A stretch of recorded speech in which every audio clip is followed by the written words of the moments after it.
গতকালকে রাত্রে 2 ঘন্টা আমাদের উপর দিয়ে যে কি গেছে আই উইশ আমি আপনাদেরকে দেখাতে পারতাম। নমুনা দেখা একটু, সেটা হচ্ছে যে এই যে আমাদের হ্যান্ডরেল দেখেন, হ্যান্ডরেলের অবস্থা।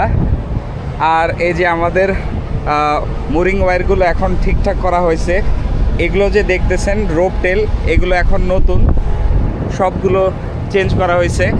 আর ওই যে আমার সামনে যে জাহাজটা দেখতে পাচ্ছেন, আমার লাস্ট ভিডিওটা দেখলে আপনারা বুঝবেন যে এই জাহাজটার আমরা একসাথে ছিলাম।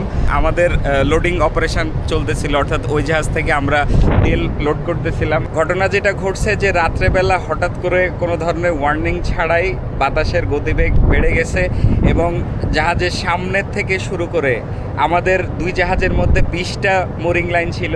এই 20টা মোরিং লাইন সবগুলা ছিঁড়ে গেছে এবং লাকিলি আমরা সামহাও 2 জাহাজের মধ্যে যে হোজ কানেকশন ছিল সেটা একটা ওরা